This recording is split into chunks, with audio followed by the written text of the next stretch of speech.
अस्सलामुअलैकुम। एक बार फिर से खुशामदीद मेरे इस लाइव फेसबुक सेशन में। मैं हूं मोहम्मद इमरान, इंटरव्यू वाला।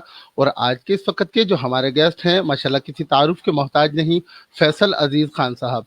फैसल अजीज खान साहब का ताल्लुक बोल न्यूज़ नेटवर्क से है और माशाल्लाह ये प्रेसिडेंट एंड CNO हैं बोल न्यूज़ नेटवर्क में।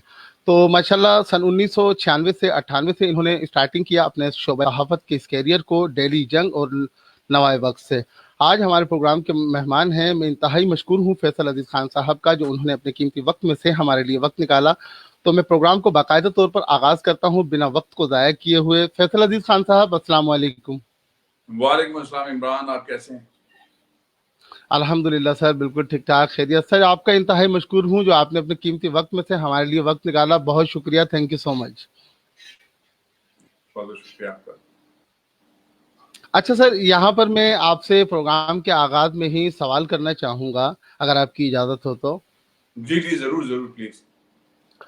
सर जैसे कि सन 1996 से आपने शोबा सहाफ़त में अपने करियर का आगाज़ किया, नवाए वक्त और डेली जंग से। तकरीबन 20-22 साल इस सफ़र में आपने क्या कुछ देखा, क्या कुछ पाया और क्या कुछ सीखा? इस बारे में थोड़ा-सा अपनी इस एक स्टोरी सुनाइएगा सर। स्टोरी कुछ इस तरह है कि सहाफत में मैं कोई प्लान करके नहीं आया। मैं एक इदारा था, है अभी भी, PIIA, Pakistan institute of international affairs.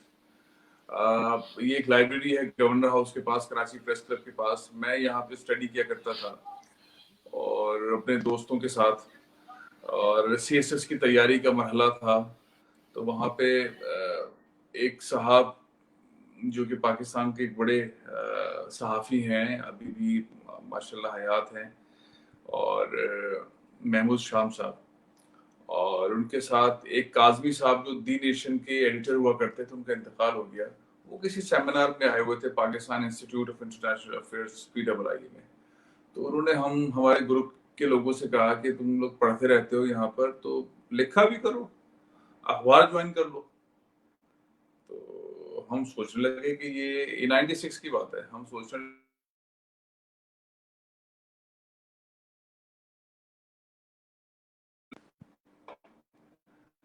बात अच्छी है और इसके लिए हमें क्या करना पड़ सकता है। तो बस फिर कुछ दोस्तों को ऑफर हुई, मुझे भी ऑफर हुई, और फिर हमने दी नेशन, जो कि नवाए वक्त और नेशन का एक ही इदारा था, एक ही ऑफिस में था, वो ज्वाइन किया। और कुछ दिन के बाद ही मुझे जंग से ऑफर आ गई और फिर मैं जंग चला गया। और वो बाद में जाके ख्याल आया कि सरकारी मुलाजमत से बेहतर है सहाफत, यहाँ पे लोगों के लिए आवाज उठाना। उस वक्त इतने अखबार भी नहीं थे, चैनल्स तो आए नहीं थे, तो जो आप लिखते थे वो बड़ा ही मौसर होता था, निशानदेही करते थे, एक्शन हुआ करता था। अखबार, जंग अखबार पाकिस्तान का सबसे बड़ा अखबार था और अभी भी है। और उसमें लिखना बोलना, और कुछ ही वक्त के अंदर बहुत अच्छी जगह बन गई थी। सीनियर्स ने बहुत हेल्प आउट किया, और फिर ये था कि बस फिर सहाफत ही, मुझे ऐसा लगा कि सरकारी नौकरी से बेहतर है कि सहाफत की जाए। और उसके बाद फिर जंग, और फिर जंग ने 2002 में जो है, जंग ग्रुप ने जियो लॉन्च किया, तो मैं उस पायनियर टीम में था। तो जियो ज्वाइन कर लिया, और उसके बाद ट्रेनिंग्स के सिलसिले शुरू हुए टेलीविजन के, CNN की टीम के साथ, BBC की टीम के साथ। मीनवाइल उससे पहले जंग में मैं कई सारी फेलोशिप्स में, स्कॉलरशिप्स में पाकिस्तान से बाहर जा चुका था। लंदन गया था, सिंगापुर गया था, बहुत सारे इदारों के साथ, रॉयटर्स के साथ थोड़ा बहुत काम किया। तो बाहर जाने के मौके मिलते रहे, सेमिनार्स में, फेलोशिप्स में, स्कॉलरशिप्स में। जब जियो आया तो जियो के अंदर जो पायनियर टीम थी, ज़ाहिर वो जंग ग्रुप का था, तो फिर उसमें मुझे बहुत ज़्यादा एडवांटेज था।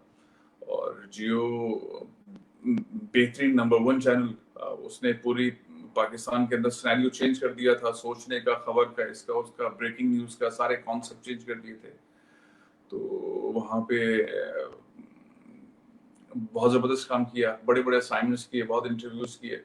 जंग का जो तजर्बा था, सारा प्रिंट का तजर्बा, वो सारा इस्तेमाल हुआ। बहुत इंटरनेशनल असाइनमेंट्स किए, जियो में बहुत इलेक्शंस कवर किए, बाहर के बहुत सारे असाइनमेंट्स किए, अमेरिका के, लंदन के, लबनान के, इंडिया के, ईरान के, बहुत बहुत ज़्यादा इंटरनेशनल है। फिर वहाँ से प्रोग्राम करना शुरू किया। एक प्रोग्राम होता था वहाँ से अवामी मसाइल का हम अवाम, वो टेलीविज़न पे होस्ट किया, मेरा ख़्याल है वो 2005 में या 6 में। उसके बाद फिर सियासत 2008 में इलेक्शन के हवाले से प्रोग्राम्स किए। उसके बाद फिर ट्रेनिंग का अमल शुरू हुआ, फिर बहुत सारे इदारों के साथ ट्रेनिंग की, फिर वाशिंगटन का एक इदारा था उसके साथ काम किया और उन्होंने फिर मुझे सेफ्टी सिक्योरिटी की और लाइव वॉर जोन की ट्रेनिंग करवाई और फिर वो एक लाइसेंस ट्रेनर बन गया। उसके बाद ट्रेनिंग के मैंने बहुत सारे काम पाकिस्तान में किए, बहुत सारे चैनल्स के, बहुत सारे इदारे बनाए, क्लब्स के साथ, यूनियन के साथ, एसोसिएशंस के साथ, सहाफ़ियों के साथ बहुत काम किया, ह्यूमन राइट्स डिफेंडर्स के साथ काम किया। तो ट्रेनिंग का अमल, सीखने और सिखाने का अमल जारी रहा। फिर उसी दौरान मैं फिर जियो का हेड बन गया कराची का, और वो सिलसिला फिर 2014 तक जारी रहा। फिर 2014 में मुझे बहुत अच्छी ऑफर थी बोल की। 2014 में मैं बोल आया और नवंबर 2014, और नवंबर 2014 से लेके ये अप्रैल 2020 है, मैं बोल में ही हूँ। और बस मैंने मुख्तसरन आपको ये चीजें बताई। सही, माशाल्लाह, बहुत ज़बरदस्त सर। अच्छा सर, यहाँ पर एक क्वेश्चन ये भी मैं ज़रूर करना चाहूँगा आपसे। जैसे कि आपने बताया कि जियो ने एक ऐसा नया ट्रेंड मुतारिफ करवाया पाकिस्तान इलेक्ट्रॉनिक मीडिया में, जो लोगों की, पाकिस्तानियों की सोच बदल दी मीडिया इंडस्ट्री के एतबार से। तो जंग एंड जियो एक पाकिस्तान का, जाहिर है, बोल नेटवर्क की तरह एक बहुत बड़ा इदारा है। तो इसमें बहुत सारे नामवर सहाफ़ी वक्त गुजरने के इमरान, मुझे साथ साथ आपकी आवाज आते। नहीं आ रही, माफी चाहता हूँ, मैं आपको सुन नहीं पा रहा हूँ। अभी जी, आपकी आपको आवाज आवाज आ मुझे रही है? नहीं आप पहुंच रही है। आवाज, जी, अब आवाज आ रही है सर?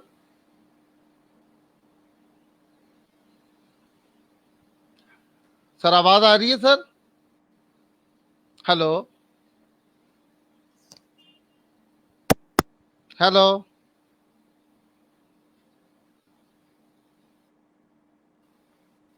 मेरा कैन ख्याल यू है हेयर दोबारा मी कनेक्ट सर? करना चाहिए। सिस्टम तो ऑडियो के अलावा वीडियो सारी चीजें मुझे क्लियर आ रही हैं, लेकिन आपकी खाली आवाज नहीं आ रही है। तो सर, आप डिस्कनेक्ट करके अगेन ज्वाइन करें।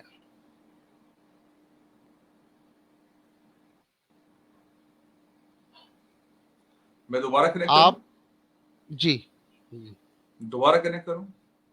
जी, थैंक यू। जी, बिल्कुल। जैसा कि इस वक्त देखा कि आपने हमारे साथ मौजूद हैं फैसल अजीज खान साहब, प्रेसिडेंट बोल न्यूज़ नेटवर्क।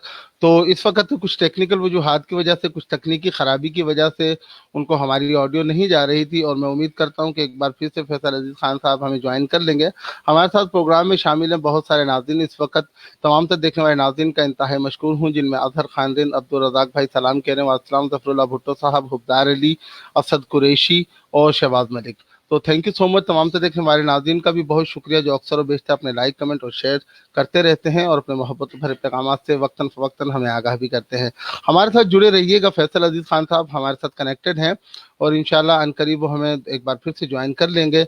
तो बिल्कुल मैं उनके साथ दोबारा से बराह रास्त होने की कोशिश करूंगा, और उनके साथ एक बार मरतबा फिर से अपने सिलसिले को जारी रख सकूंगा। आज हमारे साथ प्रोग्राम के जो मेहमान हैं, एक बार फिर से मैं बताता चलूँ, फैसल अजीज खान साहब बोल टीवी नेटवर्क के प्रेसिडेंट एंड सीएनओ। तो आज हमारे प्रोग्राम के जो मेहमान हैं, इनके साथ हम बहुत सारी बातचीत करेंगे, और मजीद बहुत कुछ इनसे जानेंगे भी, और जानने की भी कोशिश करेंगे। तो यहाँ पर एक बार फिर से मैं गुजारिश करूंगा अपने गेस्ट फैसल अजीज खान साहब को कि सर, काइंडली प्लीज, आप इस वक्त हमारे साथ कनेक्टेड हैं तो प्लीज ज्वाइन कीजिएगा, ताकि हम अपने बातचीत के इस सिलसिले को एक बार फिर से जारी कर सकें। तो बिल्कुल, इस वक्त हमारे साथ खिदर वली चिश्ती भाई भी हैं, जिन्होंने कमेंट किया है। शगुफ्ता खान हैं, बहुत शुक्रिया। Shahbaz Malik, Tahir Bhatt, thank you so much. आज हमारे प्रोग्राम के मेहमान हैं फैसल अजीज खान साहब, जिनके साथ हम बातचीत के सिलसिले को एक बार फिर से बहाल कर सकेंगे, लेकिन कुछ टेक्निकल वजूहात की वजह से, तकनीकी खराबी की वजह से वो हमारे साथ डिस्कनेक्ट हो चुके हैं। तो मैं बिल्कुल एक बार फिर से उनसे राब्ता करने की कोशिश कर रहा हूँ कि वो हमारे साथ एक बार तब फिर से जुड़ जाएं, और मैं मजीद उनके साथ बातचीत के सिलसिले को जारी रख सकूँ, और बहुत कुछ उनसे शोबा सहाफ़त के हवाले से, उनके हवाले से जान सकूं। और मैं उम्मीद करता हूं मुझे आज उनसे बेशुमार, बेतहाशा ऐसी बातें और चीज़ें सीखने को भी मिलेंगी। तो बिल्कुल हमारे साथ फैसल अजीज खान साहब एक मरतबा फिर से कनेक्टेड हो चुके हैं। आवाज आ गई है। फैसल अजीज खान साहब, जी वेलकम मैं बैक जी। आपको आपको मेरी आवाज आ रही है? जी फैसल साहब, कैन यू हेयर मी? जी जी मुझे आपकी आवाज आ रही है। आपको मेरी आवाज आ रही है? Thank you. जी बिल्कुल जबरदस्त सर।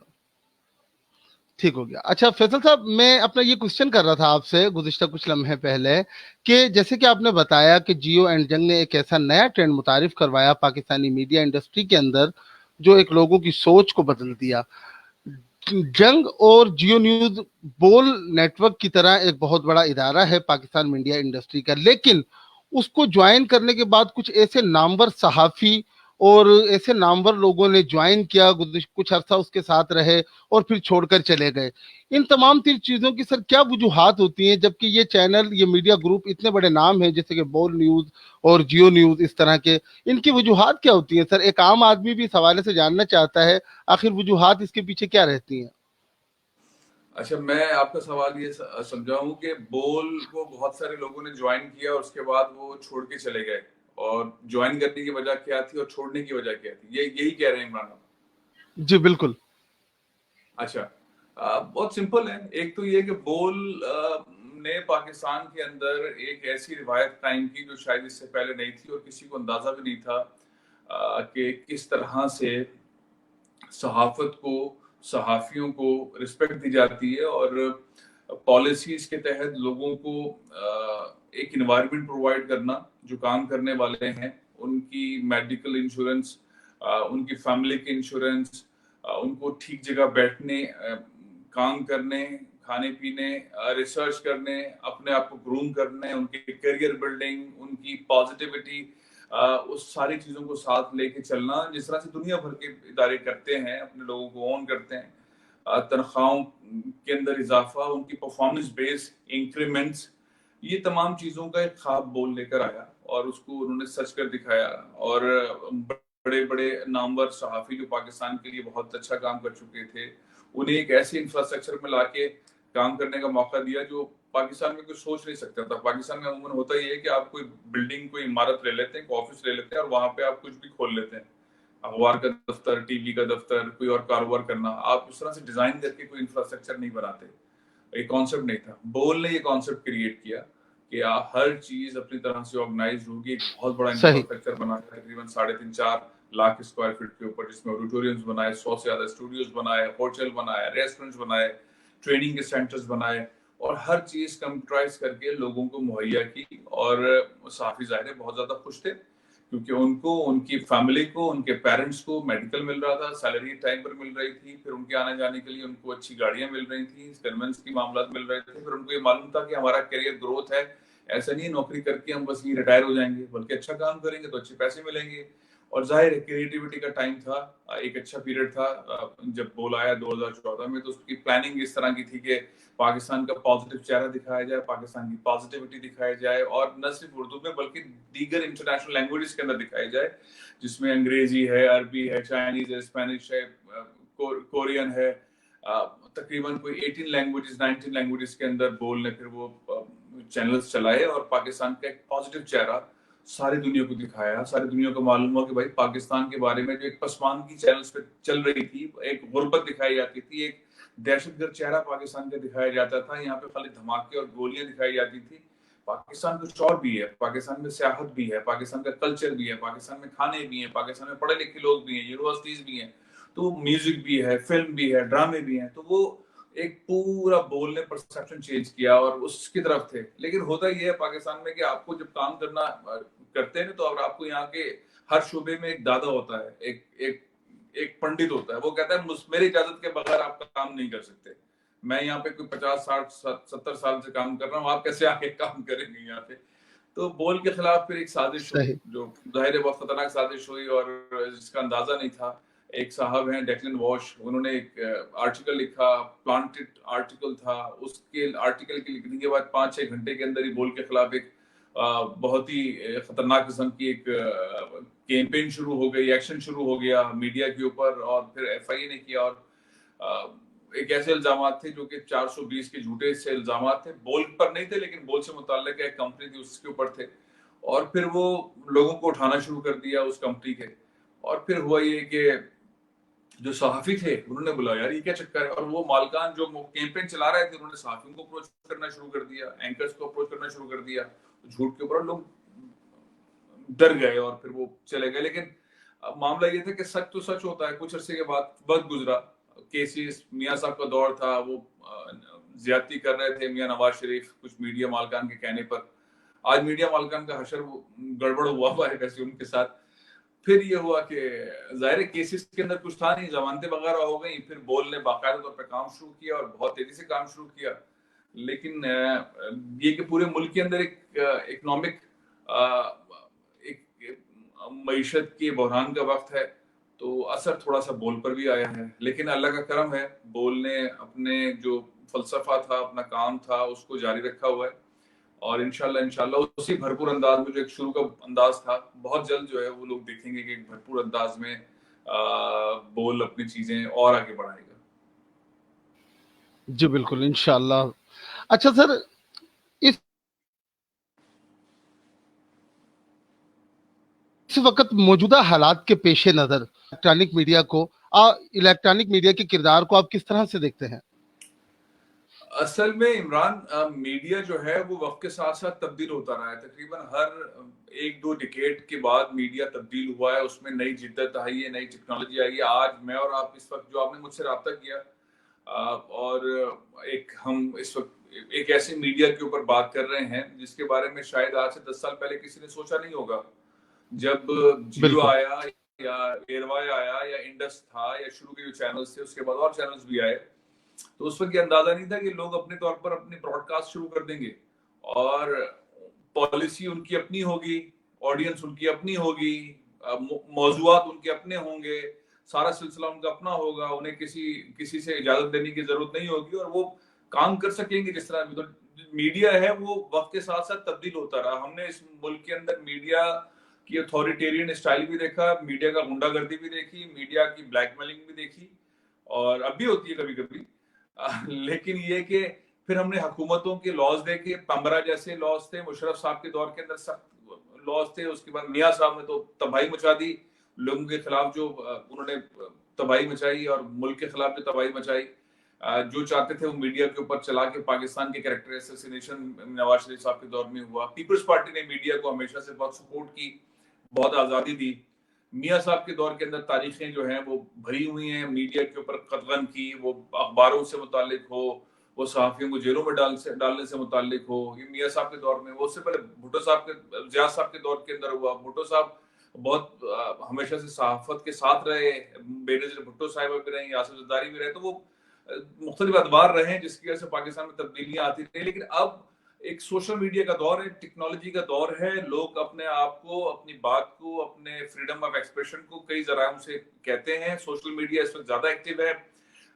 जो टेलीविजन भी अपनी चीजें प्रोग्राम करता है, उनको जरूरत पड़ती रहती है कि वो तमाम चीजें सोशल मीडिया पे, फेसबुक के ऊपर, यूट्यूब के ऊपर, ट्विटर के ऊपर, इंस्टाग्राम के ऊपर वो डालें, वो चीजें डालें, तो उनको उस जनरेशन का, उस सिस्टम का मालूम होता है। अदरवाइज अब चीजें पता नहीं चल पाती जिस तरह से चीजें पहले हुआ करती थी कि आपने अखबार में छाप दिया, अखबार के अलावा कोई जराया नहीं है, टीवी पे खबर आ गई, टीवी के अलावा कोई जराया नहीं है। अब फ्रीडम ऑफ एक्सप्रेशन का जो मामला है वो हर सबके पास है और हर आदमी अपनी तरह से करता है। और आने वाले वक्त में मैं समझता हूँ कि और टेक्नोलॉजी के जरिए चीजें आगे बढ़ेंगी। अखबार का रोल अहम जरूर है लेकिन कम हुआ है। मैं तो ये कह रहा हूँ टेलीविजन का रोल भी अहम बहुत है लेकिन अब कम हुआ है। सोशल मीडिया का, सिटीजन जर्नलिज्म का, सोशल उसका सेटअप्स के ये इसमें इजाफा हुआ है और ये बढ़ रहे हैं और मेरा ख्याल है और भी बढ़ेंगे वक्त के साथ साथ।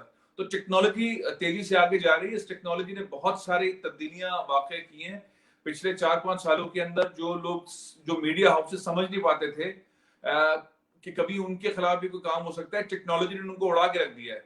फोर का जो बड़ी बड़ी डीएसएनजीज होती थी दुनिया के अंदर, बड़ी बड़ी डीएसएनजीज खत्म हो गई हैं। ये जो 4G है, 5G, इसने एनवायरमेंट चेंज किया है, इक्विपमेंट ने एनवायरमेंट चेंज किया है, बड़े बड़े कैमरे खत्म हो गए हैं। आप मोबाइल पे, मैं मोबाइल के ऊपर अभी आपके साथ बात कर रहा हूँ, तो पहले, इससे पहले मैं सीएनएन के साथ प्रोग्राम, बीबीसी के साथ, या बाहर जियो के लिए काम करना या बोल के लिए काम करना, उसके लिए आपको 3-3, 4-4 कैमरे, लाइटें, स्टैंड, ट्राइपॉड, ये सारी इक्विपमेंट, बैटरी कैरी करनी पड़ती थी। अब तो आपके पास पावर बैंक है, वो 6 घंटे चलाता है, आपके पास मोबाइल है, आप उसे कनेक्ट करते हैं, 3 लाइट लगाते हैं और ब्रॉडकास्ट पे आ जाते हैं और आपने सब कुछ उड़ा के रख दिया और बेहतरीन क्वालिटी के साथ। तो टेक्नोलॉजी ने ना जो है वो चेंज कर दिया और आने सही। वाले वक्त में टेक्नोलॉजी और भी चेंज करेगी चीजें। बिल्कुल, बिल्कुल सर। अच्छा सर, जैसे कि इस वक्त हाल ही में एक पाकिस्तान मीडिया इंडस्ट्री का चैनल आप न्यूज़ बंद हुआ। इसके बंद होने की वजूहात क्या हैं, आप क्या समझते हैं? और दूसरा ये कि अब जो इसमें काम करने वाले जितने भी सहाफ़ी हज़रात थे, ज़ाहिर है वो अब जॉबलेस हो गए। तो अब वो क्या कर सकते हैं इस हवाले से? देखिए, एक तो बहुत अफसोसनाक बात है कि एक अच्छा चैनल वो बंद हो गया है और वो कई मालिकान के दरमियान पहले लटकता रहा और वहां पर जो भी मीडिया से मुतालिक लोग थे उन्होंने ऐसे प्लान्स और ऐसे पैकेजेस बनाए कि उन्हें तो फायदा हुआ लेकिन वर्कर को नुकसान हुआ, जिसकी वजह से इन्वेस्टर को प्रॉब्लम हुए। खैर ये दूसरा मामला है। असल होता यह है कि हम सहाफियों के अंदर जहाँ बहुत सारी अच्छाइयाँ हैं वहाँ कुछ खराबियाँ भी हैं। वो खराबियाँ ये है कि अक्सर हमारे सहाफ़ी ये कहते हैं कि हम 10 साल से, 5 साल से, 6 साल से, 20 साल से काम कर रहे हैं, हम बहुत सीनियर हैं। लेकिन वो इम्प्रूव नहीं करते हैं, स्किल नहीं करते हैं, चीज़ें सीखते नहीं हैं। अब अपने आप को संजीदा और सीनियर कहलवाना पसंद करते हैं। असल में सीखने का अमल जो है वो जारी रखना चाहिए। अब बहुत सारे ऐसे सहाफ़ी हैं, वो आप ही नहीं बल्कि बहुत सारे और मीडिया जो पीटीआई की गवर्नमेंट आई है,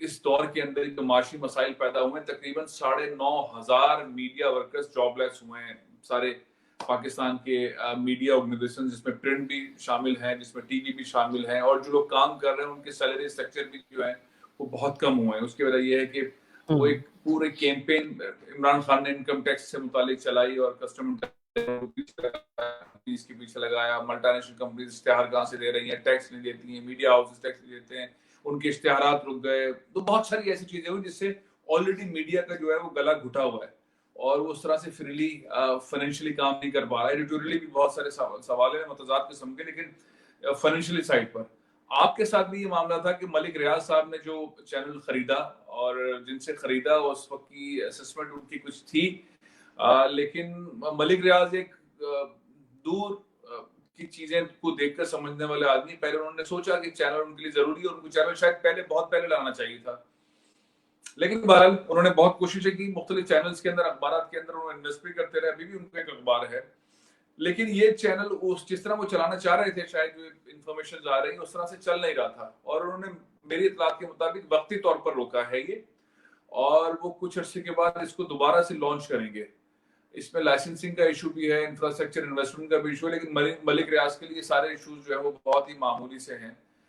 फिलहाल चूंकि एक बड़ा ऑर्डिनेंस आज जो है वो आना है, जिसका ऐलान पिछले एक हफ्ता पहले और 10 दिन पहले वज़ीर आज़म पाकिस्तान ने किया था, जो तामीराती शोबा है उसको सनद का दर्जा दिया। फिर उसमें एमनेस्टी दी कि कोई बंदा कहीं से भी पैसे आके लगा सकता है, उससे पूछा नहीं जाएगा। वो 2 रुपए लगाए या 2 अरब रुपए लगाए, 1 साल तक पूछा नहीं जाएगा और जिससे बहुत सारी इंडस्ट्रीज चलेंगी। तो एक चूंकि मलिक रियाज का ताल्लुक भी तामीराती शोबे से और उनके खिलाफ कुछ फैसले भी हुए थे, जुर्माने भी हुए थे, उन्होंने कुछ पैसे जमा भी करवाए, उन्होंने कुछ स्केड्यूल उनके पास जो उन्होंने पैसे देने हैं।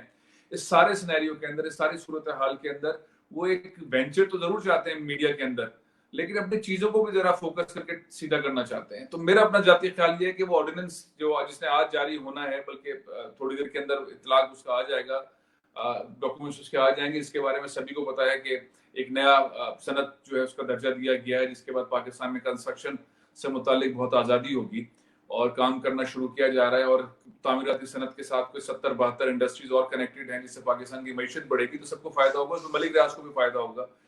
वो फिर कुछ अरसे के बाद मेरी इतलात ये है कि आपको दोबारा लॉन्च करेंगे। अब मामला हो जाता है वर्कर्स का कि वर्कर्स क्या करें। बहुत सारे लोगों को तो जॉब्स मिलना बहुत मुश्किल है। कुछ बहुत सारे इंपॉर्टेंट लोग हैं, उनको मुख्तलिफ इदारों के अंदर, चेहरों को मुख्तलिफ इदारों में मिल सकती हैं जॉब। लेकिन ये जो प्लेटफॉर्म है, जिस तरह से आप और मैं इस वक्त बात कर रहे हैं, इस पे इंडिपेंडेंटली अपने असूल बना के, अपनी पॉलिसी एथिक्स बना के पाकिस्तानी माशरे के हिसाब से बहुत सारे प्रोग्राम्स किए जा सकते हैं और लोग उनको देखते हैं। और जाहिर है कि ये एक ऐसी मेथोडोलॉजी जिसके अंदर आप जितनी मेहनत करेंगे, जितना आप काम करेंगे, लोग आपको देखेंगे, उतनी आपकी फाइनेंशियल साइड जो है वो स्ट्रांग होती चली जाएगी।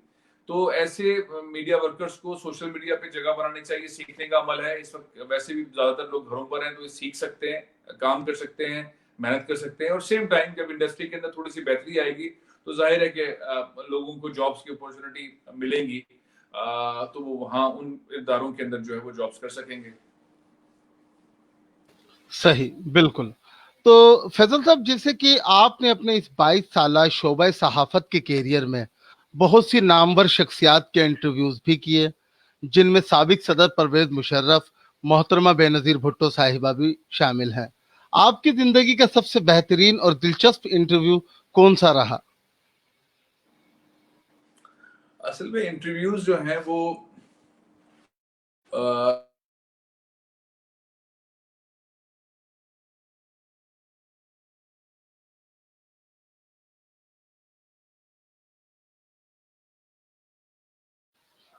जी सर।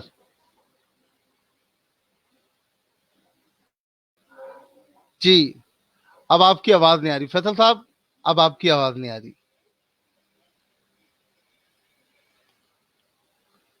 मेरे ख्याल से जी, बिल्कुल। अब आपकी आवाज नहीं आ रही फैसल साहब। मेरे ख्याल से फिर कुछ ऐसी टेक्निकल प्रॉब्लम बदकिस्मती से सेकंड टाइम हो गई है जो आपकी आवाज मुझे नहीं आ रही।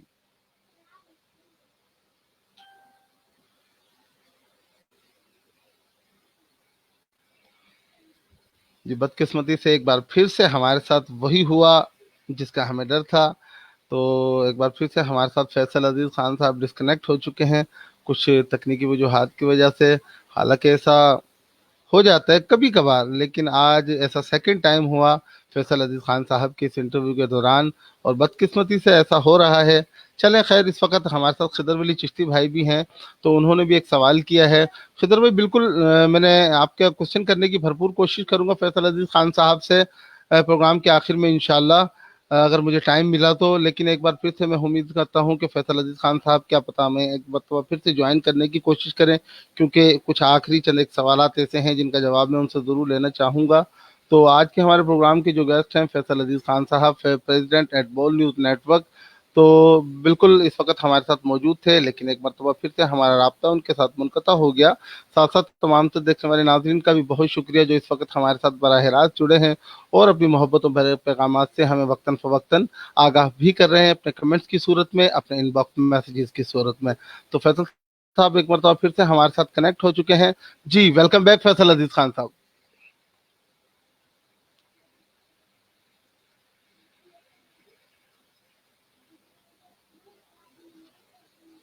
आपकी आवाज फिर नहीं आ रही फैसल साहब, आपकी आवाज एक मरतबा फिर से नहीं आ रही। मेरे ख्याल से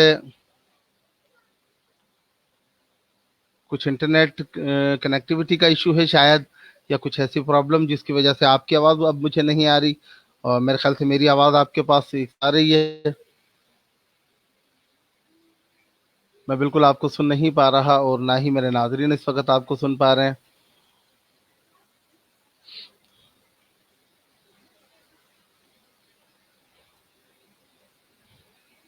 चलें, वन मोर लास्ट ट्राई। अगर फैसल अजीज खान साहब इस वक्त हमारे साथ दोबारा से कनेक्ट होते हैं तो हम एक मरतबा और कोशिश करेंगे, और उसके बाद अपने प्रोग्राम को इख्तिताम करेंगे। तो अगर आपके कोई कमेंट्स ऐसे हैं जो आप करना चाहें,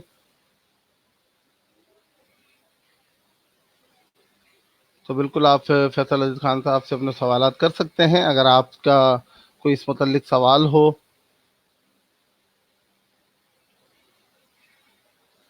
जी, मेरे ख्याल से फैसल साहब एक मतलब फिर से हमारे साथ कनेक्ट हुए हैं, तो मैं उम्मीद करता आवाज हूं आ रही कि है अब मुझे उनकी इमरान आवाज़ आपकी? जी फैसल साहब, अब आपकी आवाज़ आ रही है। बहुत शुक्रिया सर। अच्छा, जो आप सवाल कर रहे थे कि कौन कौन से ऐसे इंटरव्यूज हैं, इंटरव्यूज तो बहुत हैं, बहुत सारे पाकिस्तानी सियासतदानों के, बहुत सारे गैर मुल्की सियासतदानों के, बहुत सारे प्रेसिडेंशियल कैंडिडेट्स के। अभी पिछले दिनों मैंने एक सेनेटर हैं कोरी बुकर, उनका इंटरव्यू किया था अमेरिका में। वो कश्मीर से मुतालिक मैं बड़ा सरप्राइज हुआ कि उन्हें बिल्कुल भी नहीं मालूम था कि कश्मीर के अंदर हिंदुस्तान कर क्या रहा है। मैं बड़ा सरप्राइज था जब मैंने उन्हें बताया कि किस तरह से कश्मीरियों के ऊपर इतने सालों से हिंदुस्तान मजालिम ढा रहा है और यूनाइटेड नेशन की रेजोल्यूशंस हैं। तो वो सरप्राइज हुए और उन्होंने फौरी तौर पर अपनी सेक्रेटरी को देखा और उन्होंने कहा ये मुझे पता क्यों नहीं है। और चूंकि वो फॉरेन अफेयर्स कमेटी, कांग्रेस की फॉरेन अफेयर्स कमेटी जो है उसके मेंबर भी, तो उन्होंने मुझसे फिर कहा कि मुझे आप इस पर ब्रीफ दीजिए। तो मैं समझा कि ये डॉज कर रहे हैं, और जिस तरह से होते हैं सियासतदान बात को गोलमोल करने के लिए, या वो इंडियन लॉबी की साइड पर हैं तो पाकिस्तान को इग्नोर कर रहे हैं या पाकिस्तानी पॉइंट ऑफ व्यू को इग्नोर कर रहे हैं। लेकिन मुझे 5-7 मिनट की डिस्कशन के बाद अंदाजा हुआ कि उनको वाकई सेनेटर कोरी बुकर को ये नहीं मालूम कि किस तरह से मोदी गवर्नमेंट ने कश्मीर के साथ किया है, कानून साजी किस तरह से की है, किस तरह से कर्फ्यू लगाया हुआ है। उन दिनों कर्फ्यू के मेरा ख्याल है 20-22 दिन ही हुए थे जिन दिनों मेरी उनसे मुलाकात हुई थी। और उसके बाद फिर उन्होंने मुझे अलग वक्त दिया, और जिसका उनको खुद एहसास था कि मुझे ये चीज़ मालूम नहीं है। और फिर 2 दिन के बाद अलग उनसे मुलाकात हुई, और वो मुलाकात सिर्फ और सिर्फ इसी बुनियाद के ऊपर थी कि मैं उन्हें ब्रीफ करूंगा। तो मैं बहुत सारी चीज़ें यूनाइटेड नेशंस के अंदर किस तरह से इंडिया ने खुद किया, और रेजोल्यूशंस हुई, और कितने लोग शहीद हुए हैं, और जो तहरीक है वो क्या है, और कितनी खवातीन की इसमत जली हुई है। तो कश्मीर के ऊपर पूरा केस मैंने उनको पेश किया, ये बताया, और वो बहुत हैरान था। और उसके बाद फिर मजे की बात ये हुई कि उन्होंने न सिर्फ इंटरव्यूज देना शुरू किए, बल्कि उन्होंने पब्लिकली बात करना शुरू की, उन्होंने कांग्रेस के अंदर बात करना शुरू की, उन्होंने ह्यूमन राइट्स की बात खड़ी की, उन्होंने कहा कि कश्मीर एक मुतराजा मसला है, उन्होंने कहा कि कश्मीर जो है कश्मीरियों के साथ मजालिम हो रहे हैं, उन्होंने कहा डोनाल्ड ट्रंप के ऊपर प्रेशर बिल्डअप करने की कोशिश की कि हमें पॉलिसी चेंज करनी चाहिए, हम इंडिया के साथ इस तरह खड़े नहीं हो सकते हैं, इंसानी हकूक का मामला बड़ा खतरनाक है। और उन्होंने अपनी स्पीच के अंदर एक जगह पे कहा कि तकरीबन 9-10 लाख इंडियन आर्मी है, और उन्होंने 80-90 लाख कश्मीरियों को कैद किया हुआ है। और ये वो सारी चीजें जिसके अंदर कोई मिली हुई कोई बड़ी बात नहीं थी, वो सारी की सारी हकाइक की बुनियाद पर थी। तो एक दिलचस्प सूरत हाल थी। इसी तरह का एक 15 अगस्त 2019 की बात है, लंदन में इंडियन हाई कमीशन के बाहर एक प्रोटेस्ट था, और मैं लंदन में था। मैंने उसको ना सिर्फ कवर किया, बल्कि बहुत सारे उलमाए कराम और मुख्तलिफ पाकिस्तानी जो थे वहाँ जमा थे। लंदन की तारीख का सबसे बड़ा मुजाहरा था जो इंडिया के यौम आज़ादी के मौके पर पाकिस्तानी ने, कश्मीरियों ने मुनक्किद किया था। और वहाँ पर जो लीडर्स थे, कुछ लीडर्स होते हैं जिनके चेहरे से आपको पता चलता है कि वो सच कह रहे हैं और वो दुख में हैं। कुछ लीडर्स, कुछ सियासतदान आपको ऐसे लगते हैं कि वो कौम को उल्लू बना रहे होते हैं, और ऐसे ज्यादा होते हैं। कुछ लीडर्स ऐसे होते हैं कि जो उनको आप गुफ्तगू कर रहे हो तो उनका एक एक लफ्ज सच्चाई के अंदर डूबा हुआ होता है। उनकी आंखें, उनके आंसू, उनकी बॉडी लैंग्वेज, वो आप सुनकर देखकर हैरान हो जाते हैं कि यार ऐसे लीडर्स भी हैं। तो वहाँ ऐसे बहुत सारे कश्मीरी लीडर्स जिनका ताल्लुक हिंदुस्तान से, हिंदुस्तानी कश्मीर से था, वहाँ थे। बहुत सारे सिख जो खालिस्तान तहरीक को लीड कर रहे हैं, जो हिंदुस्तान में सिखों के खिलाफ मजालिम कर रहे हैं, उनकी गुफ्तगू थी, जो हर थोड़ी देर बाद बात करते थे, और उनकी आंखों में आंसू आ जाया करते थे, उन मजालिम को बताते हुए, उन कानून साजी के मामला को बताते हुए, अक़वाम मुत्तहिदा की चीज़ों को बताते हुए। तो वो एक प्योर लीडरशिप, बहुत सारे ऐसे लीडर उनसे गुफ्तगू हुई। एक मैंने इंटरव्यू किया था, मैं मुशर्रफ साहब के साथ मैंने काफ़ी काम किया। मैं जब जंग में था तब से मेरे पास बीट थी, फिर जियो में मेरे पास बीट थी, तो उनके साथ तो मैंने कोई 8-10-12 साल जो है वो कनेक्टिविटी के साथ काम किया है। फिर उनको बोल पर उनके आप वाहिद चैनल था बोल है जिसके ऊपर प्रेसिडेंट मुशर्रफ के इंटरव्यूज जो है वो होते रहे, और वो एक्स्ट्रा ऑर्डिनरी पर्सनैलिटी हैं। मोहतरमा बेनज़ीर भुट्टो के साथ भी पाकिस्तान से बाहर भी काफ़ी मुलाकातें रही, इंटरव्यूज हुए, पाकिस्तान में अंदर भी हुए। जबकि 18 अक्टूबर को जब वो पाकिस्तान तशरीफ लाई तो कारसाज पर जो धमाका हुआ, उस धमाके से चंद लम्हों पहले बीबी से और मखदूम अमीन फ़हीम से उस ट्रक के ऊपर मिलने के बाद में उतरा था, और अपनी टीम को जाके बता रहा था कि नर्सरी के पास हमें और कहाँ से, वहाँ पेडिस्ट्रियन ब्रिज है तो वहाँ से कहाँ शॉट मिलेंगे। उस वक्त की सबसे बड़ी जो टीम थी, कवरेज टीम, उस वक्त मैं जियो का ब्यूरो चीफ था, तो वो लीड मैं कर रहा था। तो धमाका हुआ, बहुत सारे लोग जो हैं वो उसमें शहीद हुए, जख्मी हुए। उसके फिर 3 दिन के बाद बीबी से बिलावल में मुलाकात हुई, और बीबी ने कहा कि देखो तुम ट्रक पे थे, तुमने ये बातें कही थी। और बीबी भी एक बहुत मुख्तलिफ किस्म के सियासतदान थे। लेकिन मुझे जो इंटरव्यू सबसे ज्यादा याद रहता है, जिसपे इंटरव्यू देते हुए उस शख्स ने मुझ पर पाबंदी आई थी कि ये इंटरव्यू अभी नहीं चलाएंगे आप, मेरे मरने के बाद चलाएंगे। और मैं हैरान था, और उस इंटरव्यू का कोई टाइम लिमिट नहीं थी। कि कोई 10 मिनट का 15 मिनट का, वो कोई 4.5-5 घंटे का इंटरव्यू था जिसपे मैंने उनके माइक लगाया हुआ था और मैं मुख्तलिफ चीज़ें उनसे पूछी जा रहा था और वो ऐसी हैरानकुन चीज़ें बता रहे थे कि जो शायद पाकिस्तान में, पाकिस्तान की पॉलिटिक्स में, पाकिस्तान आर्मी से मुताल्लिक, हिंदुस्तान से मुताल्लिक, अंग्रेज़ों से मुताल्लिक, आज़ादी से मुताल्लिक शायद वैसी बातें ना हुई हों। वो इंटरव्यू था पीर पगारा का, पीर मर्दान शाह जिनका इंतकाल हो गया चंद साल पहले, उनका इंटरव्यू जी। था किंगरी हाउस कराची में। मैं उनके पास अक्सर बैठता था, गपशप होती थी। बड़े दिलचस्प आदमी थे, इलेक्ट्रॉनिक्स की चीज़ों से बड़े दिलचस्पी रखते थे, सियासत के ऊपर बड़ा अबूर था, सब लोग उनके पास जाते थे, वो मुशर्रफ हों, चौधरी शुजात हों, वो कोई भी आदमी हो इस मुल्क का, उसको अगर सियासत करनी है तो पीर पगारा के दरवाजे पे जाता था। वो एमक्यूएम की पार्टी के लोग हों, वो नवाज शरीफ हों, कोई भी इस वक्त एक पूरा एक टेन्योर था जिसका महवर पीर पगारा था। पीर पगारा जिसकी चाहते थे पगड़ी उछाल देते थे और बहुत एक्स्ट्रा ऑर्डिनरी इंसान थे। तो वो इंटरव्यूज के कुछ चीजें मैंने एयर की हैं, अभी भी कुछ चीजें ऐसी हैं जो पीर साहब पगारा की एयर नहीं हुई हैं। कायद आजम मोहम्मद अली जिन्ना से मुतालिक उनके जो मामला थे, वो किस तरह उनकी गादी खत्म की गई, उनका सिस्टम खत्म किया, अंग्रेजों से जो मुकाबला हुआ, हुर्रों ने मुकाबला किया, उनके दादा ने मुकाबला किया, अंग्रेजों ने उनके दादा को शहीद कर दिया और फिर एक नामालूम मकाम के ऊपर उनको दफन किया और इनको और इनके भाई को ले जाके लंदन में रूपोश कर दिया। फिर लियाकत अली खान ने किस तरह से पाकिस्तान बनने के बाद इनको ढूंढा और इनको वापस लेकर आए और हुर जमात को, पीर पगारा को दोबारा से आके उनकी जो सिस्टम है, उनकी राशिदी पीर के अंदर उस सिस्टम को बहाल किया, गादी इनकी बहाल की। ये बहुत सारी ऐसी बातें हैं जो अभी तक मेरा ख्याल है कि पीर साहब के करीब इतने लोग होते भी नहीं थे और पीर साहब गुफ्तगू भी इस अंदाज से करते थे कि वो कंफर्टेबल लोग फील नहीं करते थे।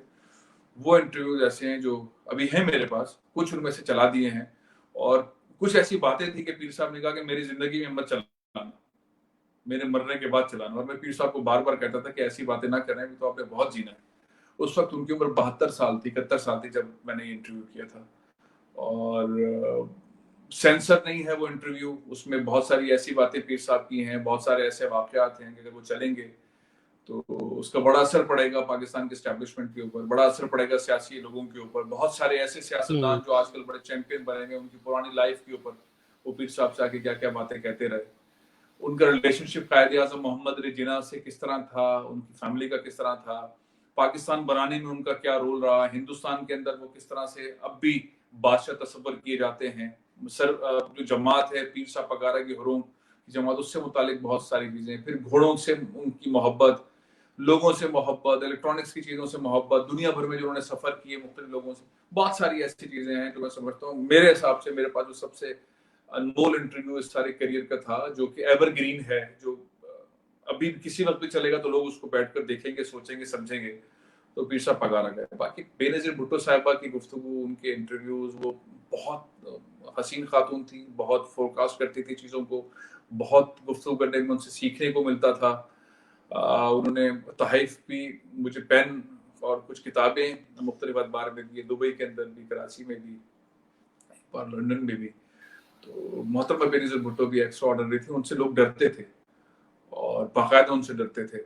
और उनकी शख्सियत के अंदर इतनी ज़बरदस्त खूबसूरती थी कि वो बहुत ही मज़ेदार अंदाज से अपनी बातों को एक्सप्लेन करती थी। और फर्ज करें चीज़ समझ ना आ रही हो कि बीबी की वोकैबुलरी और बीबी का स्टाइल और बीबी के सोचने का तरीक़ेकार बहुत मुख्तलिफ था और अमूमन पाकिस्तानी हम जैसे साफ़ी चीज़ें नहीं समझ पाते थे या एक्सप्लेन करने के लिए दोबारा से सवाल करते थे। तो बीबी के बहुत सारे इंटरव्यूज किए मैंने, बहुत सारे इंटरव्यूज किए रूटीन के अंदर। एक बार मुशर्रफ के दौर में जियो बंद हो गया था और जियो पे पाबंदी लगी थी। वो एक कैंपेन थी जियो की आज़ादी की, फ्रीडम ऑफ एक्सप्रेशन के हवाले से। वो उस तहरीक के अंदर हमने इनवाइट किया मोहतरमा बेनज़ीर भुट्टो को। वो आई चंडीगढ़ रोड पे जियो के ऑफिस के बाहर आई, उनको इनवाइट करना, उनको लेके आना और उस वक्त जो उन्होंने तकरीर की वो बहुत एक्स्ट्रा ऑर्डिनरी थी। उससे पहले जब मैंने उनको रिसीव किया और लाके माइक के पास खड़ा किया, उससे पहले जो गुफ्तगू हम चाहते थे कि आज़ादी है सहाफ़त के हवाले से और आमरीत के खिलाफ आपने इस तरह से गुफ्तगू करनी है, लेकिन मोहतरमा एक बहुत बड़ी लीडर थी। उन्होंने जो तकरीर की वो हमारी सोचो गुमान से बहुत ऊपर की थी। और जब तकरीर की जा रही थी, गाड़ी में बैठते वक्त उनके साथ रज़ा रब्बानी साहब थे, नाहिद खान उनके साथ थी, और एक दो और लोग थे, तो उन्होंने कहा कि जब वक्त मिले तो बिलावल हाउस आ जाना। मैं और हमारे एक और दोस्त जो उस वक्त जंग अखबार में होते थे, फिर हम लोग गए रात को, तो इंटरव्यू किया उनका।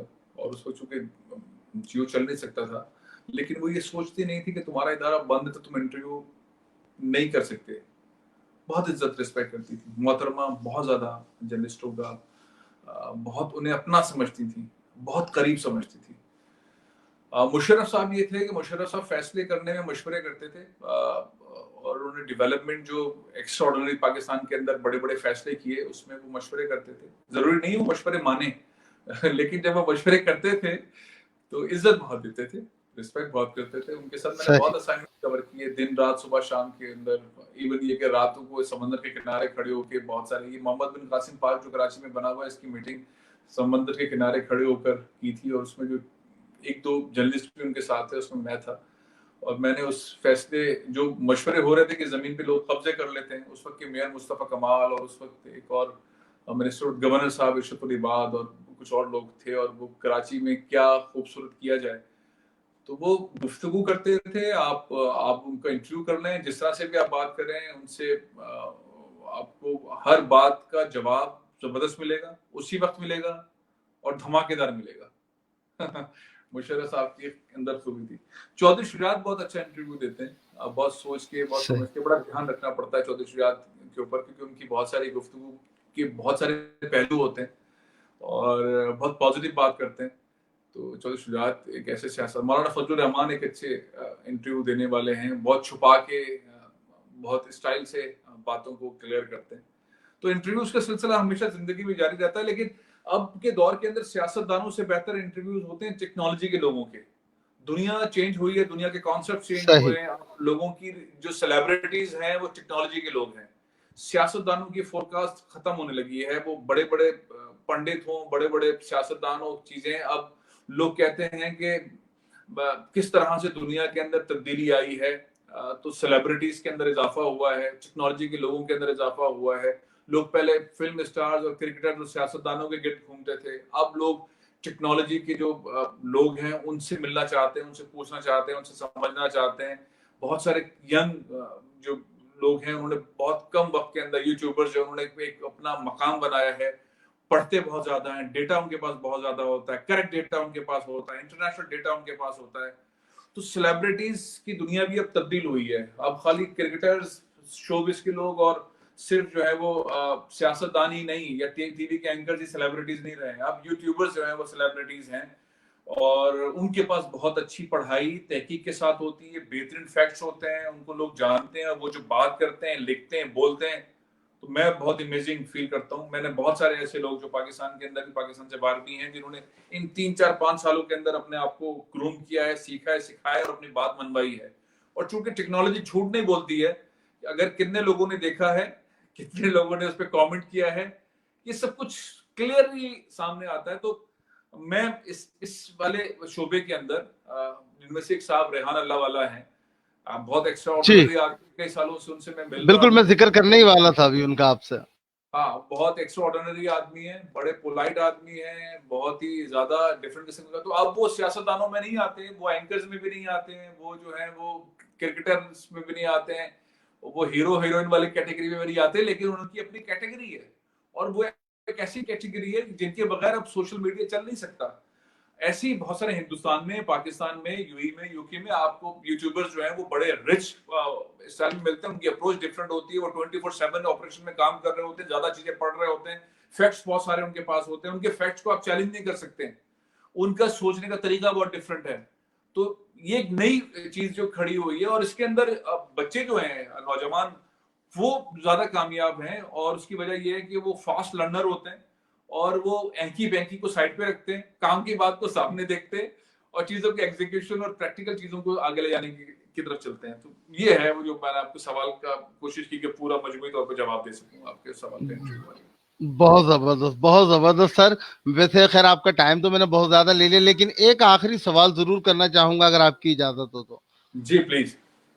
जैसा कि शोबा सहाफत में सहाफियों की जिंदगियों को भी इंतहाई खतरात लाहक होते हैं, तो क्या मीडिया चैनल्स की जानिब से कुछ इस तरह की पॉलिसीज बनाई जाती हैं कि खुदा न ख्वास्ता अगर उनकी शहादत हो जाए तो उनके घर वालों को एक माहाना वजीफा या कुछ इस तरीके से मिले, या बोल न्यूज नेटवर्क की कोई अपनी इस तरह की पॉलिसी है? इस बारे में बताइएगा। देखिए, बहुत अहम सवाल है और इंतहाई अहम सवाल है, और इसमें मैं बज़ाते खुद बहुत बार थ्रेट फील करता रहा हूँ, और न सिर्फ थ्रेट फील करता रहा हूँ बल्कि बहुत सारे सरकारी नोटिफिकेशन में एक वक्त पे दहशतगर्दी के बहुत सारे मामला थे, तो मेरा नाम भी उसमें आता रहता था और बड़ा टेंशन वाला माहौल था। जियो के अंदर एक बहुत क्लियर पॉलिसी थी लोगों को इंश्योर करने की, फील्ड में जो काम करते हैं रिपोर्टर्स, प्रोड्यूसर्स, कैमरामैन, और जियो बहुत ज़्यादा फोकस था ना सिर्फ लोगों को तरबियत देने में कि वो किस तरह से काम करना चाहिए अपना वॉर जोन के हवाले से, ट्रेनिंग्स के, और इंश्योरेंस भी थी, लेकिन वो महदूद होती थी एनवायरनमेंट के हिसाब से। वैसे नॉर्मल इंश्योरेंस भी जियो के अंदर लोगों की सबकी थी। मुझे आजकल का नहीं पता क्योंकि मैं 5-6 साल से जियो के साथ कनेक्टेड नहीं हूँ, लेकिन उस दौर के अंदर थी और बहुत थ्रेट्स जियो को होते थे, बहुत ज़्यादा होते थे। मैं जियो का ब्यूरो चीफ था, तो हामिद मीर साहब पे हमला हुआ था और कराची में, और वो हमला के 12-13 मिनट के बाद में उन तक पहुंचा था, और फिर जब तक वो यहाँ कराची में इलाज में थे, वो तकरीबन वो सारे मामला उन तमाम चीज़ों के अंदर मैं इन्वॉल्व था बहुत क्लोजली, और उस वक्त ये सवाल उठे थे थ्रेट्स वाले भी और इंश्योरेंस वाले भी। और उससे पहले हमारा एक रिपोर्टर था, मेरी टीम में काम करता, वली खान बाबर, उसका मर्डर हुआ था, उस वक्त ये चीज़ें उठी थी। फिर डीएसएनजीज पे हमले होते रहते थे, और ऐसे हमले होते थे कि डीएसएनजी में एक्सप्रेस के कैमरामैन को शहीद कर दिया, और ये रूटीन के अंदर एक चीज़ हो गई थी। तो ये बहुत इंपॉर्टेंट चीज़ है। थ्रेट तो इस वक्त कम हुए हैं, वो दहशतगर्दी के मामला तो कम हुए, और उसका शुक्रिया मेरा ख्याल है पाकिस्तान फौज का करना चाहिए। राहिल शरीफ साहब की पॉलिसी, उसके बाद हमने देखा कमर जावेद बाजवा साहब की पॉलिसी, हमने दहशतगर्दी के खिलाफ जो जंग है वो तकरीबन जीत ली है। अब हमारे यहाँ दहशतगर्दी के वाक़यात नहीं होते हैं। 70,000 लोगों की हमने कुर्बानी दी है पाकिस्तानियों ने, फौज ने बड़ी कुर्बानियाँ दी हैं। तो एक टाइम था कि रोजाना 10, 15, 20 धमाके होते थे, 100-150 लोग शहीद होते थे, उसमें साफी भी टारगेट होते थे। तो वो टाइम गुजर गया, उसमें बड़ी कुर्बानियां हुई। सारी हुकूमत की तमाम सियासी जमातों ने नेशनल एक्शन प्लान के ऊपर उसी तरह से अमल दरामद किया, साथ दिया। वो टाइम गुजर गया। इस वक्त उस तरह का थ्रेट लेवल नहीं है, लेकिन सहाफियों की पॉलिसी, इंश्योरेंस की पॉलिसीज होनी चाहिए।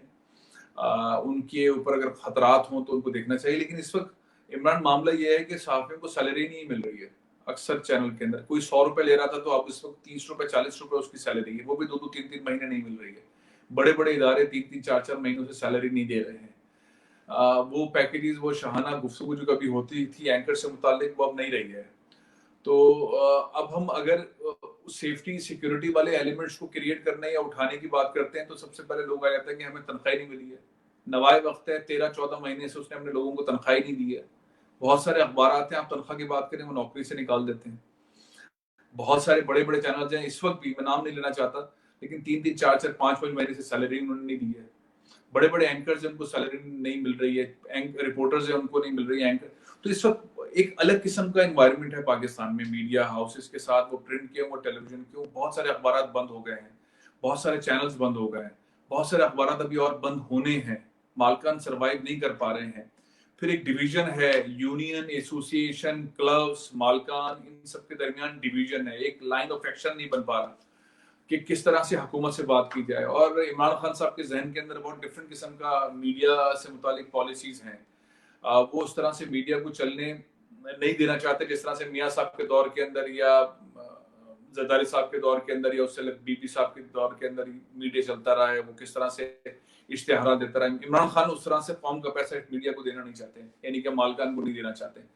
तो ये मल्टीनेशनल कंपनीज भी जो इश्तेहार उस तरह से नहीं दे पा रहे हैं, टैक्स के मामला उनके पीछे लगे हुए हैं, या कस्टम इंटेलिजेंस की चीजें उनके पीछे लगे हुए। उन्होंने मुख्तलिफ अदवार के अंदर हुकूमत से आसाइशें और सिफारिशें करवा के टैक्स नहीं दिया हुआ है, कस्टम ड्यूटी नहीं दी हुई है, तो उनसे इस इमरान खान साहब के दौर में पूछा जा रहा है। इन सारी चीजों को मिला के जब हम इस चीज को देखते हैं ना कि लोग इंश्योर्ड है खतरात के हवाले से, बड़ा बेमायने सा लगता है। घरों के राशन के मामला पूरे नहीं हो रहे हैं, गाड़ियों की पेट्रोल पूरा नहीं हो रहा है, बच्चों की स्कूलों की फीस नहीं हो रही है, मीडिया वर्कर्स इस वक्त बहुत मुश्किल दौर के अंदर है, बहुत मुश्किल दौर के अंदर है। एक तो अपने एटीट्यूड की वजह से भी कि बहुत ज्यादा ईगो होता है मीडिया वालों के अंदर, और वो सोचते रहते हैं, पाकिस्तान में नहीं सारी दुनिया के अंदर मीडिया के अंदर एक यूनिवर्सली एक ईगो होता है। वो समझते हैं कि हमें सब कुछ पता है, हम लोगों से मिलते हैं, हम वीआईपी से मिलते हैं, हम खबरें छापते हैं, हम डिसीजन मेकर्स के साथ होते हैं, तो वो डिफरेंट तरीके के लोग होते हैं। अब उनको अगर सैलरी ना मिल रही हो, उनकी जरूरियात पूरी ना हो रही हो, और उनकी जिंदगी, इज्जत नफ्स, सफेद पोश लोग होते हैं, बहुत बहुत कम लोग होते हैं लिफाफा वाले, होते हैं लिफाफे वाले भी, लेकिन मैं समझता हूँ 80-90% सहाफी जो है वो बड़ा खुददार है, और वो सब बड़ा सफेद पोश है। वो इस दौर में भी, जिस वक्त जिस पीरियड में हम बात कर रहे हैं, उसको अगर सैलरी नहीं मिल रही है तो वो बड़ी मुश्किल टाइम के अंदर है। उसके घर के मामला, तो बच्चों के मामला बहुत टफ है, बहुत तकलीफ है। मैं ऐसे बहुत सारे साथी को जानता हूँ कि वो जब आते हैं तो उनके पास पैसे नहीं होते हैं, और जब वो जा रहे होते हैं तो बड़े दुख में इसके साथ लिफ्ट लेके, उसके साथ लिफ्ट लेके, यहाँ से कुछ लेके, वहां से, बहुत मुश्किल जिंदगी के अंदर है। लेकिन वो लिखते बहुत अच्छा है, बोलते बहुत अच्छा है, उनका पॉइंट ऑफ व्यू बहुत अच्छा है, रिसर्च उनके पास बहुत अच्छी है, कोई और काम नहीं कर सकता है साथी। तो हम इंश्योरेंस की या उसकी जान के खतरात की इस वक्त क्या बात करें? इस वक्त तो बात करनी है कि उनके किचन को किस तरह से इज्जतदार तरीके से चलाया जाए, क्योंकि अगर जिस माशरे के अंदर सहाफी कमजोर पड़ जी। जाए और वो काम ना कर पा रहा हो, और उसको माशी मसाइल आप घेर लें, और उसके बच्चों की तालीम के मसाइल घेर लें, तो वहाँ क्या हो सकता है? इस वक्त तो मुझे कोई हल नजर नहीं आ रहा है इस क्राइसिस के अंदर से निकलने का, कि किस तरह से निकाला जाएगा, हुकूमत कैसे निकालेगी, मीडिया हाउसेस कैसे निकालेंगे इस वक्त। और ऐसा मंजरनामा है कि आगे आने वाले दौर के अंदर सहाफियों के माशी मसाइल में इजाफा होगा। तो माशी मसाइल में इजाफा होगा तो वहाँ इमरान कहाँ बात की जा सकती है कि इंश्योरेंस है, नहीं है, खतरा से मुतालिक है, नहीं है।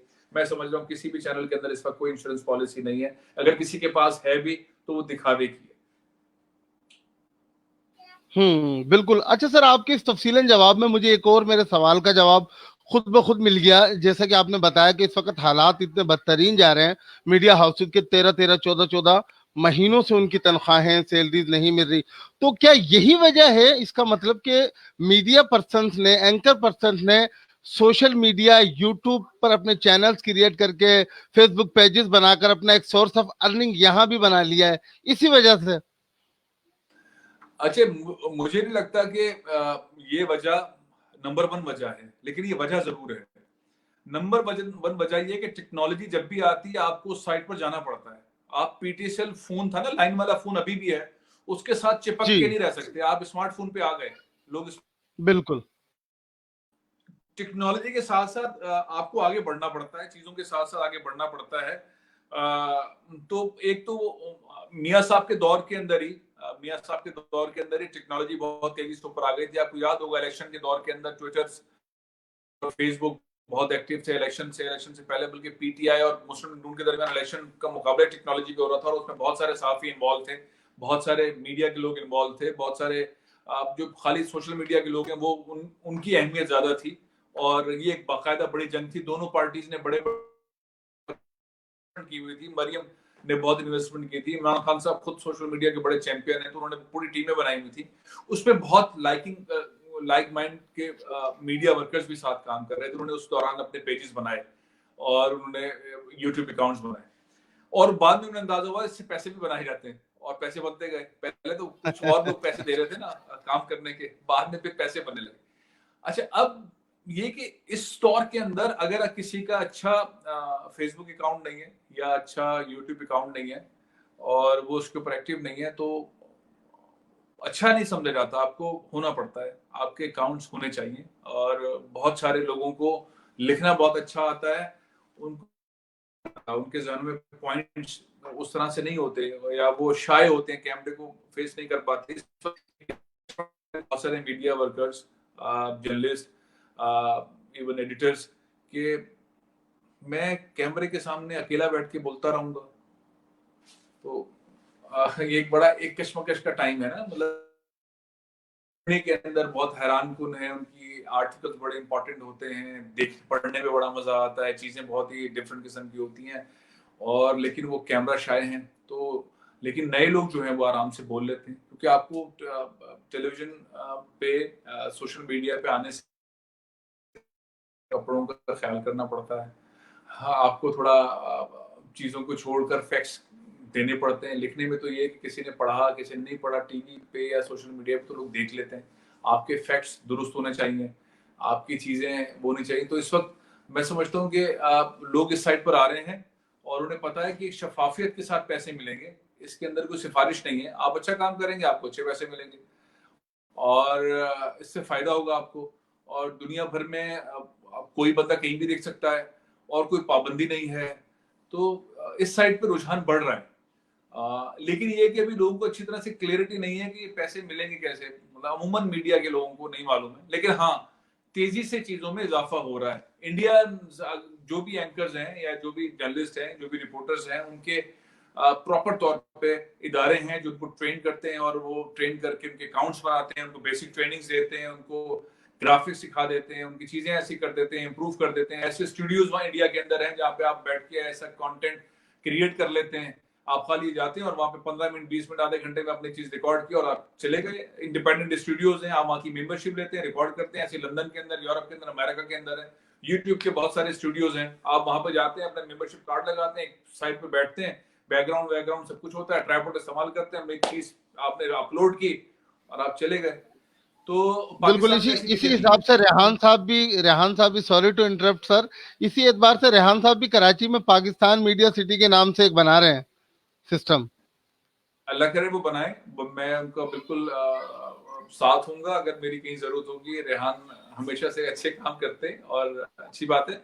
लेकिन असल में होता क्या है कि मीडिया के लोग जो हैं उनको ये समझाना, उनको ट्रेन करना कि बुनियादी तौर पर आप अकाउंट खोलेंगे तो ऐसे खोलेंगे, आप यहाँ पर ऐसे कर लेंगे, ये वीडियो आप ऐसे पोस्ट करेंगे, कपड़े आपको ये पहनने चाहिए, पॉइंट आपके ये होंगे, ड्यूरेशन आपका ऐसा होना चाहिए, दिन में आपको कितनी बार ऑनलाइन होना चाहिए, कौन कौन सी चीजें पोस्ट करनी चाहिए, किस तरह की चीजें पोस्ट करनी चाहिए, वो किस तरह की इंटरेस्ट की चीजें होनी चाहिए। क्योंकि ये सारी दुनिया, इसके कॉन्सेप्ट बहुत मुख्तलिफ है।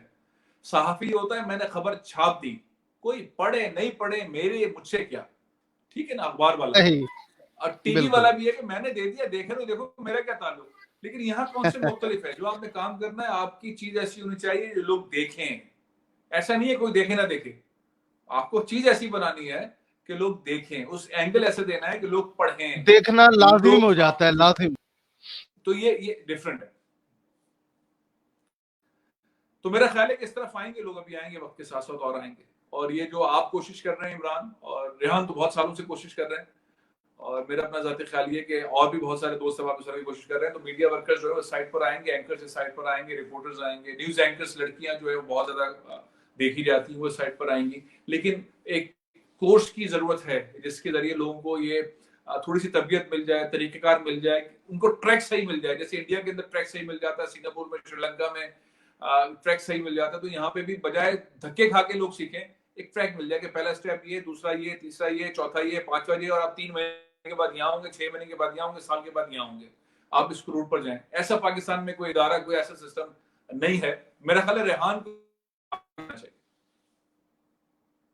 जी, बिल्कुल बिल्कुल बिल्कुल, बहुत शुक्रिया फैसल अजीज खान साहब, माशाल्लाह बहुत जबरदस्त। आपसे बहुत सारी ऐसी बातें आज इस प्रोग्राम में मुझे जाती तौर पर अपनी पर्सनालिटी के एतबार से भी सीखने को मिली और मुझे बहुत सारे ऐसे points about to media industry आज समझ में आए आपके साथ बात करके। तो बहुत अच्छा लगा फैसल अजीज खान साहब, बहुत शुक्रिया आपका, thank you so much. Thank you so much Imran, अपना ख्याल रखिएगा। थैंक यू नाज़रीन, आपने ये चीज देखी, बहुत ओके बहुत सर, शुक्रिया। अल्लाह अस्सलाम वालेकुम। हाफिज। साथ साथ तमाम तो देखने वाले नाज़रीन का भी बहुत शुक्रिया, जैसे कि आज हमारे प्रोग्राम के मेहमान थे, बहुत ही ज़बरदस्त किस्म की शख्सियत के मालिक, इंतहाई मिलनसार, इंतहाई खुश गुफ्तार फैसल अजीज़ खान साहब। तो जो कि आज के लिए इनका एक प्रोग्राम अब बात होगी with Faisal Aziz Khan Bold News channel पर भी ऑन एयर होता है। तो बहुत ही ज़बरदस्त किस्म की शख्सियत के मालिक है माशाल्लाह। आज इन्होंने हमारे साथ बहुत सारी इस तरह की अहम चीज़ें, अहम बातें हमारे साथ शेयर की। और साथ साथ में तमाम तो देखने वाले नाज़रीन का भी बहुत शुक्रिया जो अक्सर व बेशतर हमारे साथ इस लाइव सेशन में हिस्सा लेते हैं, लाइक कमेंट और शेयर भी करते हैं और अपने मोहब्बत में भरे पैगाम से हमें वक्तन फ़वक्तन आगाह भी करते हैं। मिलते हैं इंशाअल्लाह अज़ीज़ किसी नए मेहमान के साथ अगले प्रोग्राम में, तब तक के लिए अल्लाह हाफिज़।